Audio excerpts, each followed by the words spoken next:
Rail की पटरियों को ठीक करने का काम, जिस पे आप 180 किलोमीटर 160 किलोमीटर की स्पीड की ट्रेनें चला रहे हैं, वो रेलवे की पटरियां कब ठीक होंगी मान्यवर? ये सरकारी पटरी से उतर गई है।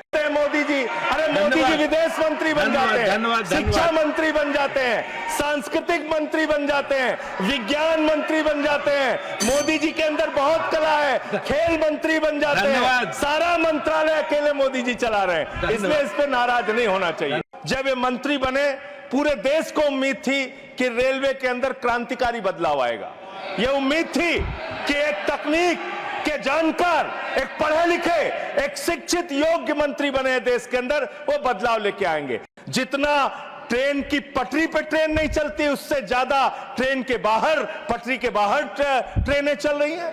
ये अव्यवस्था का आलम है कि यहां भगदड़ से लोगों की मौत हो गई, मंत्री जी को पता तक नहीं था।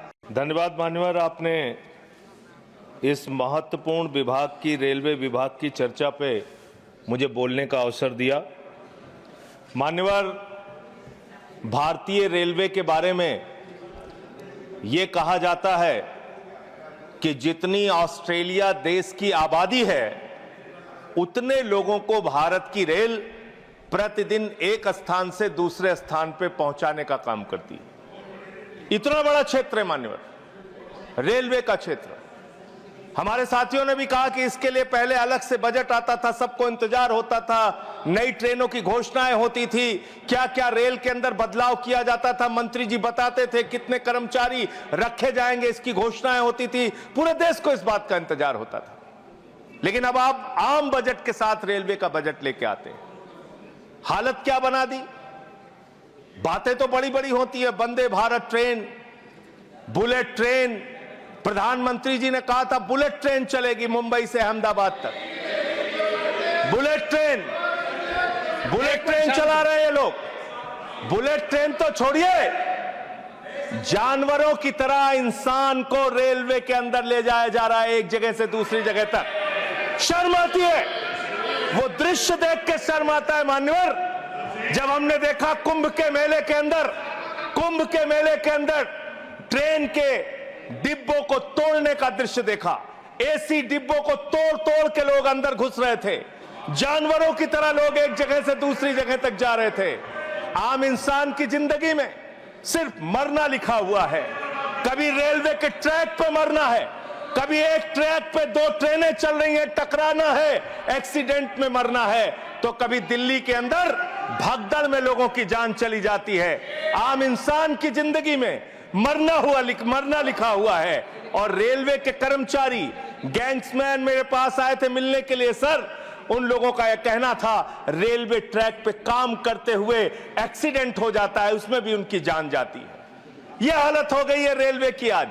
और रेलवे के बारे में सीएजी की एक बहुत गंभीर रिपोर्ट है। माननीय मंत्री जी यहां पे बैठे, और मैं दिल से कहना चाहता हूं, कोई यहां पे बैठे इसलिए नहीं कह रहा हूं, जब ये मंत्री बने पूरे देश को उम्मीद थी कि रेलवे के अंदर क्रांतिकारी बदलाव आएगा। यह उम्मीद थी कि एक तकनीक के जानकार, एक पढ़े लिखे, एक शिक्षित योग्य मंत्री बने देश के अंदर, वो बदलाव लेके आएंगे। लेकिन रोज एक्सीडेंट पे एक्सीडेंट। जितना ट्रेन की पटरी पे ट्रेन नहीं चलती, उससे ज्यादा ट्रेन के बाहर, पटरी के बाहर ट्रेनें चल रही हैं। यह अव्यवस्था का आलम है कि यहां भगदड़ से लोगों की मौत हो गई, मंत्री जी को पता तक नहीं था। इसका मतलब इनके कर्मचारी, इनके अधिकारी इनको बताते भी नहीं कि इतना बड़ा हादसा हो गया। इसी दिल्ली में लोगों की मौत हुई। सर, मैं सीएजी की रिपोर्ट एक आई रेलवे के बारे में, उसके बारे में अपनी बात कह के अपनी बात खत्म करूंगा। 2604 करोड़ रुपए, 2604 करोड़ रुपए की गड़बड़ी रेलवे में पकड़ी गई। और इस गड़बड़ी के अंदर 834 करोड़ की गड़बड़ी ऐसी है जिसको मेरे ख्याल से मंत्री जी भी सुनेंगे तो शर्म आएगी। मुंबई से बांद्रा तक एक रेलवे के डेवलपमेंट का प्रोजेक्ट रखा जाता है, उसके लिए लोन लिया जाता है, उस लोन के ऊपर जो कर्ज का ब्याज दिया जाता है वो 834 करोड़ रुपए दिया जाता है, लेकिन वो परियोजना शुरू तक नहीं होती। मान्यवर, यह है अनियमितता का मामला आपके यहां। इसका स्पष्टीकरण दीजिएगा अगर आपको मौका मिले। और अंत में एक बात कह के खत्म करूंगा अपनी बात, क्योंकि समय कम है। मान्यवर, हम लोगों ने एक फिल्म देखी थी बहुत पहले, सारी दुनिया का बोझ हम उठाते हैं, लोग आते हैं, लोग जाते हैं, हम वहीं पे खड़े रह जाते हैं। ये कुलियों के दर्द के बारे में मैं बता रहा हूं। कुलियों के संगठन के लोग मुझसे मिलने के लिए आए थे 3 दिन पहले मान्यवर, और पूरे देश में 19,000 कुली हैं जिनको उस समय की 2009 के अंदर उनके लिए घोषणा की गई थी कि उनके बच्चों को नौकरी दिया जाएगा, उनको गैंग्समैन की नौकरी दिया जाएगा। लेकिन आज उन कुलियों की हालत यह हो गई है कि रेलवे के प्लेटफॉर्म पे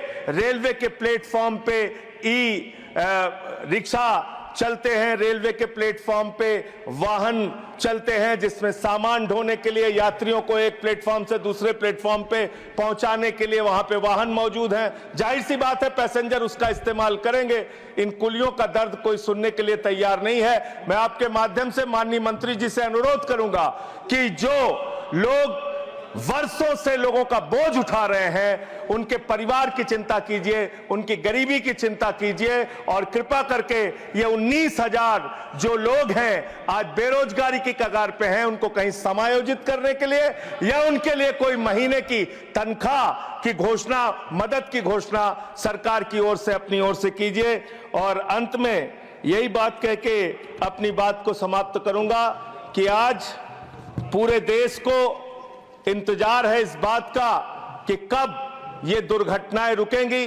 पूरे देश को इंतजार है इस बात का कि 3 लाख भर्तियां जो आपने रोक रखी हैं, जिसके कारण आज संवेदनशील जगहों पे एम्प्लॉय नहीं है, कर्मचारी नहीं है, दुर्घटनाएं हो रही हैं, वो कब रुकेंगी। और रेल की पटरियों को ठीक करने का काम, जिस पे आप 180 किलोमीटर 160 किलोमीटर की स्पीड की ट्रेनें चला रहे हैं, वो रेलवे की पटरियां कब ठीक होंगी मान्यवर। ये सरकारी पटरी से उतर गई है इस सरकार के। और अभी ये नासिर भाई काफी दुखी थे, कह रहे थे रेल मंत्री बन जाते हैं मोदी जी। अरे मोदी जी विदेश मंत्री बन जाते हैं, शिक्षा मंत्री बन जाते हैं, सांस्कृतिक मंत्री बन जाते हैं, विज्ञान मंत्री बन जाते हैं। मोदी जी के अंदर बहुत कला है, खेल मंत्री बन जाते हैं। सारा मंत्रालय अकेले मोदी जी चला रहे हैं, इसलिए इस पे नाराज नहीं होना चाहिए। धन्यवाद।